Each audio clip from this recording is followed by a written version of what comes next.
इस स्टूडियो में बात करेंगे आईआरएफसी लिमिटेड में, लेकिन चार्ट पर जाने से पहले ना एक बार इस खबर को नोट करना।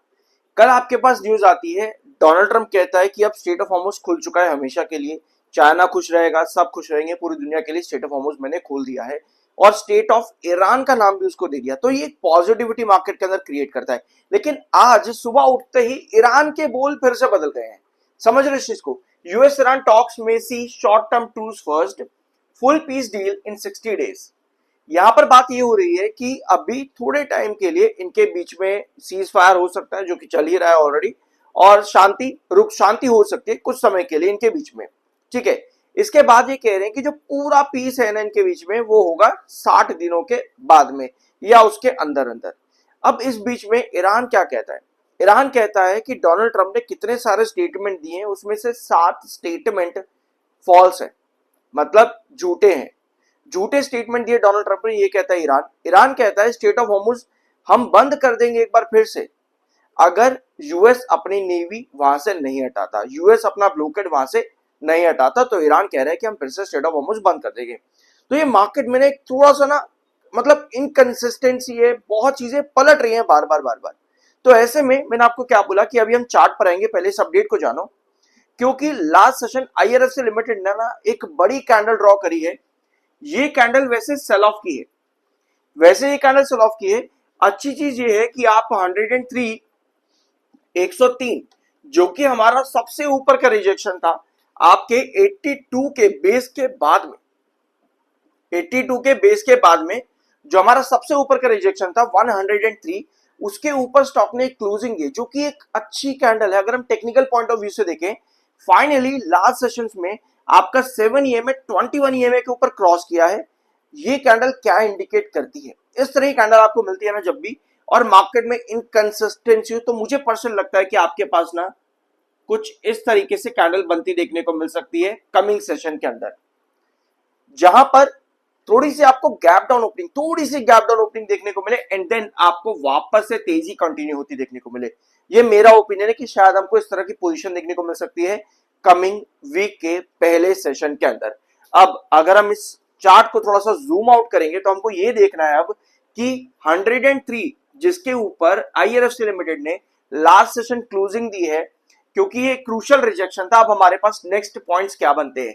हमारे पास एक बहुत बढ़िया रिजेक्शन आता है 111 का, 111।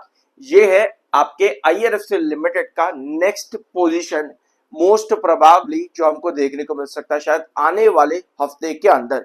111 क्यों? क्योंकि पहले भी इस प्राइस पर रिजेक्शन दिया है, एक बार यहां पर भी। देखो यार, मैं आपको एक चीज और बता दूं, आजकल काफी सारे नए नए व्यूअर्स हैं, अच्छी बात है, आप लोग आओ सब्सक्राइब करके जाओ। कुछ अगर पसंद नहीं आता तो कमेंट बॉक्स में आप बोल सकते हो, लेकिन गाली वाली मत दिया करो, इस तरीके से अच्छा नहीं लगता। कोई किसी की बहन भी देख रही होगी वीडियो, किसी का बेटा भी देख रहा हो, किसी की बेटी देख रही होगी, ऐसे अच्छा नहीं लगता आप गालियां वाली दे दो कमेंट में। अगर आप पहली बार आए हो और आपको कुछ समझ नहीं आ रहा है, तो प्लीज बोल दो कि भाई ये चीज समझा दो। मैं जब भी आपको कहता हूं कि नेक्स्ट रिजेक्शन ये है, दैट डजंट मीन कि मैं आपको ये कह रहा हूं कि भैया इसको क्रॉस होने दो, इसको क्रॉस होने दो, इसको क्रॉस होने दो।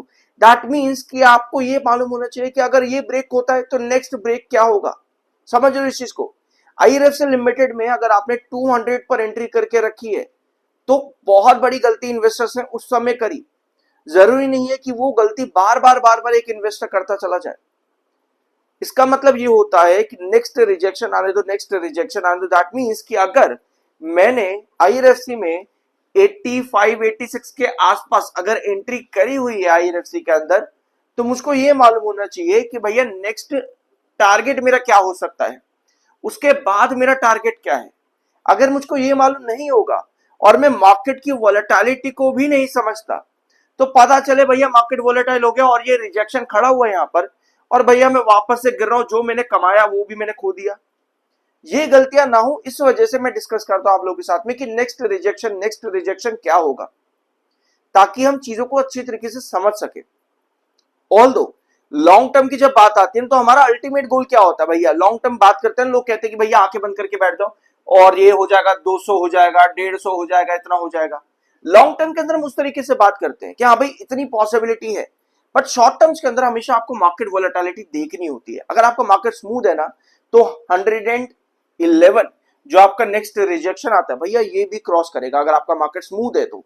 उसके बाद आपका रिजेक्शन कितने पर आता है, 111 के बाद 122 पे आता है, तो भैया ये भी क्रॉस करेगा अगर आपका मार्केट स्मूथ है तो। और अगर आपका टॉप रिजेक्शन आप देखोगे तो लगभग 138 पर आता है, तो भैया ये भी क्रॉस करेगा अगर आपका मार्केट स्मूथ है तो। बस ये मालूम होना चाहिए कि आपके पास प्रॉफिट बुकिंग कहाँ आती है। मेरे पास ये भी एक कमेंट आया था कि भाई ये बताओ कि प्रॉफिट बुकिंग आई है, मतलब गिरता है तो लोग कहते हैं कि प्रॉफिट बुकिंग आ गई, बिल्कुल सही चीज है। तो प्रॉफिट बुकिंग कहां पर आती है ये भी आपको पता होना चाहिए, इसीलिए मैं डिस्कस करता हूं कि आपका 103 का रिजेक्शन है, कि अगर यहां पर आपको कुछ भी खराबी देखने को मिले दैट मींस कि जिन्होंने यहां एंट्री करी है वो कहीं ना कहीं यहां 103 पर प्रॉफिट बुकिंग करती देखने को मिल रहे हैं। तो इस तरीके से आपके ट्रेंड्स डिसाइड होते हैं। मैंने अभी आपको सारा ऊपर का बता दिया है, इसके पहले की वीडियो से मैंने आपको पूरा नीचे का ट्रेंड भी बताया था, और ये सभी चीजें मार्केट किस तरह से काम करेगा उसके ऊपर डिपेंड करती हैं। लेकिन इस सबके साथ में आपको ये भी मालूम होना चाहिए कि कंपनी कैसा परफॉर्म कर रही है। अभी हम रिजल्ट्स पर भी आएंगे, लेकिन उसके पहले सब्सक्राइब जरूर कर देना अगर आप पहली बार चैनल पर आए हो तो। बहुत बढ़िया डाटा कंपनी में आया है लिस्टिंग के बाद से पहली बार, ध्यान से सुनना। जब से कंपनी मार्केट में लिस्ट होती देखने को आपको मिली है उसके बाद से शायद पहली बार है कि कंपनी में ये डाटा अच्छा देखने को मिला है। अगर आप, हमारे पास जून 2023 तक का डाटा भी अवेलेबल है, अगर आप जून 2023 में एफआईएस की होल्डिंग देखोगे तो 1.14% आप लोगों को नजर आएगी। डीआईएस में देखोगे तो 2.02, यानी कि जून 2023 से लेकर के एफआईएस और डीआईएस की होल्डिंग लगातार लगातार आपको कम होती देखने को मिली। यहाँ पे धीरे धीरे धीरे करके कुछ ना कुछ क्वांटिटीज आपके एफआईएस और डीआईएस ने बेची ही है हमेशा 2023 जून से। लेकिन अब 2026 मार्च में पहली बार है कि एफआईएस और डीआईएस ने कुछ क्वांटिटी ऐड करी है। ऑल्दो बीच बीच में भी कुछ ना कुछ ऐड किया है कभी, बट अगले क्वार्टर में जाकर के उसको एग्जिट कर दिया है एफआईएस और डीआईएस ने। 0.98 से एफआईएस हो चुके हैं 1.16% पे, डीआईएस हो चुके हैं 1.54 से 2.89% पे। तो ऐसा देखने को अभी तक नहीं मिला है लंबे टाइम में, और एफआईएस और डीआईएस ने अपनी होल्डिंग बढ़ा ली है। ऑल्दो प्रमोटर की होल्डिंग ओएफएस आने की वजह से कम हुई है 84.65%, अभी भी 75% अकॉर्डिंग टू सेबी रूल्स और रेगुलेशन आना बाकी है। अब आते हैं कंपनी के रिजल्ट्स पर। देखो यार, कोई भी कंपनी लॉन्ग टर्म में किस तरह से परफॉर्म करेगी, चाहे मार्केट की वोलेटिलिटी हो या फिर ना हो, चाहे मार्केट स्मूथ रहे या ना रहे, वो डिपेंड करता है उस कंपनी के रिजल्ट्स के ऊपर। पिछले 2 क्वार्टर आईआरएफसी लिमिटेड के बहुत बुरे गए, जिसकी वजह से कंपनी में आपको गिरावट भी बड़ी देखने को मिली, -7 -1.51%। कंपनी ने खराब ग्रोथ दिया है। इसके साथ में कंपनी के रेवेन्यू भी आपको ड्रॉप होते देखने को मिले। सबसे बड़ा ड्रॉप कंपनी ने सितंबर में दिया 6372 करोड़ के रेवेन्यू के साथ में, और दिसंबर में थोड़ा इंप्रूवमेंट कंपनी ने किया है, but still 1.51% company annual basis पर लो ही स्कोर करती देखने को मिली। यानी कि अब मार्च में कंपनी क्या दे सकती है ये एक्सपेक्टेशन कंपनी से बन जाती है, क्योंकि पिछले साल मार्च में भी 6723 करोड़ का कंपनी का रिवेन्यू था। यानी कि क्वार्टर ऑन क्वार्टर बेसिस पर कंपनी को एटलीस्ट 100 करोड़ रिवेन्यू बढ़ाना पड़ेगा, ऐड करना पड़ेगा दिसंबर में, ताकि कंपनी 6771 इतना रिवेन्यू दे सके, जो कि एनुअल बेसिस पर कंपनी को एक पॉजिटिव ग्रोथ प्रोवाइड करे। वैल्यूएशंस कैसे डिसाइड होती हैं, वो इन्हीं चीजों से डिसाइड होती है कि कंपनी एनुअल बेसिस पर कितनी तेजी से बढ़ पा रही है। आप देखते हो कई कंपनीज के P ratio, EPS, price to book ratio, P और पीबी बहुत ज्यादा हाई होते हैं, और शेयर्स में आपको गिरावट देखने को मिल रही होती है। पी अपने आप में बहुत चीजें बताता है आपको, पहले तो 2 चीजें बताता है। पी, अभी आईआरएफसी का पी काफी नीचे आया हुआ है और इसका ईपीएस भी काफी नीचे है। अगर कंपनी पॉजिटिव ग्रोथ देती है तो वहां पर इंप्रूवमेंट के चांसेस बन जाते हैं। मैं ग्रोथ की बात कर रहा हूं, ध्यान से सुनना इस चीज को।